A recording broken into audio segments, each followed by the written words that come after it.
दोस्तों, पीएम मोदी ने जब से देश की भागडोर संभाली है, दुनिया में भारत का डंका बज रहा है।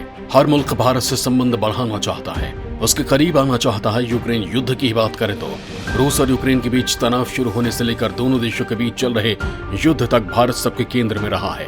यूक्रेन ने हमेशा भारत से युद्ध को रोकने के लिए रूस पर दबाव बनाने की अपील की। विश्व के दूसरे मुल्कों ने भी भारत से यही अपेक्षा की। अब जब जंग जारी है तो पश्चिमी यूरोपीय देश चाहते हैं कि भारत रूस का विरोध करे, जबकि ऐसे कई देश हैं जो रूस का विरोध नहीं कर रहे हैं।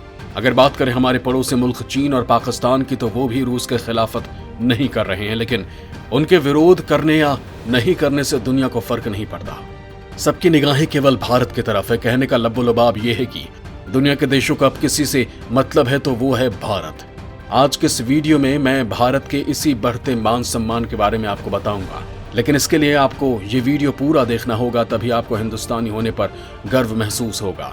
दोस्तों, आपको वो समय तो याद ही होगा जब भारत में कांग्रेस या उनके सहयोगियों की सरकार हुआ करती थी। उस समय भारत की क्या दशा और दिशा थी, कैसे भारत विश्व मंच पर अलग थलग पड़ा था, ये किसी से छिपा नहीं है। दुनिया में चल रहे किसी भी घटनाक्रम पर भारत की राय का कोई महत्व नहीं होता था, लेकिन हाल ही के दशकों में जब से पीएम मोदी ने देश की सत्ता संभाली है, भारत धीरे धीरे अंतर्राष्ट्रीय सोपान पर ऊपर चढ़ता जा रहा है और इसके कारण विश्व के एक प्रमुख महाशक्ति के रूप में इसका वैश्विक प्रभाव भी नजर आने लगा है। पिछले कुछ सालों में भारत एक जबरदस्त ताकत के रूप में उभर कर सामने आया है। इसके कारण विश्व की आर्थिक शक्ति का केंद्र यूरोप और उत्तर अमेरिका से हटकर एशिया की ओर स्थानांतरित होने लगा है। भारत के विश्व महाशक्ति के रूप में उभरने के कारण सच्चे अर्थों में एशिया शताब्दी की शुरुआत होने लगी है। भारत अब न केवल अंतर्राष्ट्रीय मुद्दों की रूपरेखा का निर्धारण और निर्देशन कर रहा है, बल्कि अंततः उसे परिभाषित भी कर रहा है। समसामयिक वैश्विक राजनीति में भारत की बढ़ती भूमिका का एक कारण आर्थिक क्षेत्र में उसकी सफलता है। 1990 से लेकर अब तक 6.5% की उल्लेखनीय औसत वृद्धि दर बनाए रखने के कारण भारत के सतत विकास की गति जापान, जर्मनी और रूस जैसे बड़ी अर्थव्यवस्था वाले देशों से भी आगे बढ़ रही है। अनेक दीर्घकालीन परियोजनाओं को लागू करने के बाद अगले 20 सालों में भारत की अर्थव्यवस्था विश्व की दूसरी सबसे बड़ी अर्थव्यवस्था बन जाएगी। भारत के पास विशाल और निरंतर बढ़ती सैन्य शक्ति है, लिहाजा अमेरिका, चीन, सऊदी अरब और रूस के बाद अब भारत वैश्विक स्तर पर सबसे अधिक खर्च करने वाली 5वीं सैन्य शक्ति बन गया है। पिछले कुछ सालों की बात करें तो भारत शस्त्र खरीदने वाला सबसे बड़ा आयातक देश बन गया है और अगले 10 वर्षों में उसने बहुत बड़ी मात्रा में शस्त्र खरीदने के समझौतों पर हस्ताक्षर कर दिए हैं। विश्लेषक मानते हैं कि भारत 2030 तक विश्व की तीसरी सबसे बड़ी सैन्य शक्ति बन जाएगा। इन तथ्यों को देखते हुए व्यापक तौर पर सभी अग्रणी देश भारत को एक उभरती हुई महाशक्ति मानते हैं, जिसका जल्द ही पूरी दुनिया पर राज होगा। शायद इसीलिए रूस यूक्रेन युद्ध में दुनिया के देश अमेरिका से ज्यादा भारत की तरफ देख रहे हैं और भारत की यात्रा कर उसे समझाने की कोशिश करने जा रहे हैं। खासकर रूस की बात करें तो इस युद्ध को लेकर वो हमेशा भारत को विश्वास में लेने की कोशिश कर रहा है। रूस के राष्ट्रपति पुतिन कई बार भारतीय प्रधानमंत्री से इस सिलसिले में बात भी कर चुके हैं। इसी कड़ी में अब रूस के विदेश मंत्री भारत आने वाले हैं। रूस से विदेश मंत्री के भारत आगमन की पूरी कहानी आपको बताऊंगा, लेकिन उससे पहले रूस और यूक्रेन के बीच चल रहे युद्ध की ताजा जानकारी आपको दे देता हूं। दोस्तों, यूक्रेन और रूस के बीच पिछले 33 दिनों से भीषण युद्ध चल रहा है। जंग की मार बच्चों को भी सहनी पड़ रही है। यूक्रेन के लोकपाल के मुताबिक जब से यूक्रेन और रूस के बीच पूर्णकालिक युद्ध शुरू हुआ है, तब से अब तक 143 बच्चे मारे जा चुके हैं और 216 घायल हैं। असल आंकड़ा इससे काफी ज्यादा हो सकता है। इस बीच यूक्रेन के राष्ट्रपति वोलोदिमीर ज़ेलेंस्की ने कहा कि यूक्रेन तटस्थता की घोषणा करने और देश के बागी हुए पूर्वी इलाकों पर समझौता करने को तैयार है। उन्होंने ये घोषणा दोनों देशों के बीच युद्ध रोकने के लिए होने वाले अगले दौर की वार्ता से पहले की।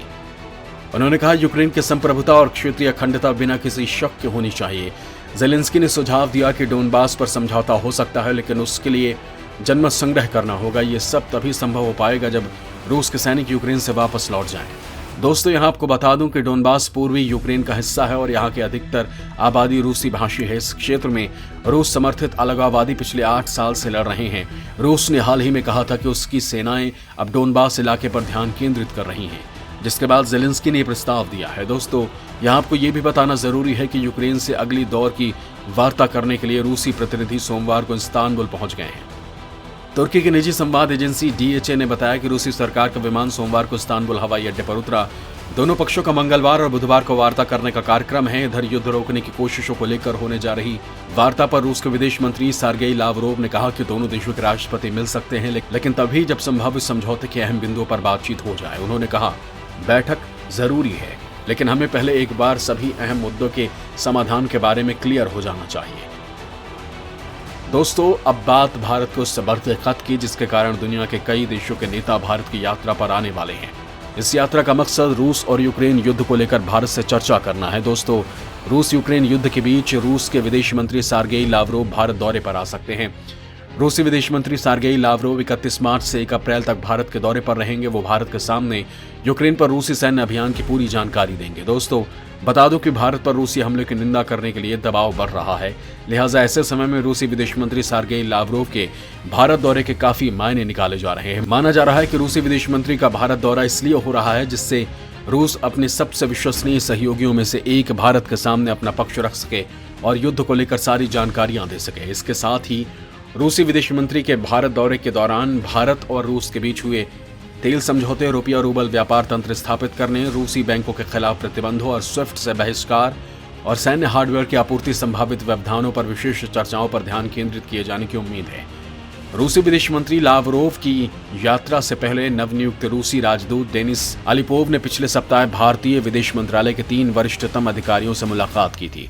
भारतीय अधिकारियों से मुलाकात के बाद रूसी राजदूत अलिपोव ने कहा था कि उन्होंने संयुक्त राष्ट्र, G20 और अन्य बहुपक्षीय प्लेटफॉर्म में रूस भारत सहयोग पर भारतीय अधिकारियों से बात की। दोस्तों, एक तरफ रूस भारत को साधने की कोशिश कर रहा है, वहीं दूसरी तरफ दुनिया के दूसरे मुल्क भी इसी फिराक में है। लिहाजा ब्रिटेन के विदेश सचिव लिज ट्रस और मैक्सिकन विदेश मंत्री एब्राई भी दिल्ली आने वाले हैं। माना जा रहा है कि दोनों नेता भारत को रूस के खिलाफ बयान देने के लिए मनाने की कोशिश करेंगे। वहीं इजराइल के रक्षा मंत्री बेनी गेंट्स भी अगले रविवार को इजराइल के प्रधानमंत्री नफ्ताली बेनेट की यात्रा से पहले भारत पहुंचेंगे। इससे पहले चीन के विदेश मंत्री ने भी भारतीय राष्ट्रीय सुरक्षा सलाहकार अजीत डोभाल और भारतीय विदेश मंत्री एस जयशंकर के साथ यूक्रेन मुद्दे पर चर्चा की थी, जिसमें भारत और चीन दोनों देशों ने यूक्रेन संकट के तत्काल शांतिपूर्ण समाधान खोजने की वकालत की है। दोस्तों, दुनिया के कई मुल्कों के नेता जहां भारत की यात्रा कर रहे हैं, वहीं दूसरी तरफ भारत भी अपनी नीति से दूसरे देशों को अवगत कराने के लिए तैयारी कर रहा है। इस कड़ी में विदेश मंत्री एस जयशंकर और रक्षा मंत्री राजनाथ सिंह इस महीने के अंत में यूएस का दौरा करने जा रहे हैं। दोनों नेता अपने समकक्ष एंटनी ब्लिंकन और जनरल लॉयड ऑस्टिन से मुलाकात कर सकते हैं। माना जा रहा है कि ये मुलाकात रूस यूक्रेन के अलावा S-400 खरीद पर अमेरिकी प्रतिबंध को लेकर बातचीत किए जाने की संभावना है।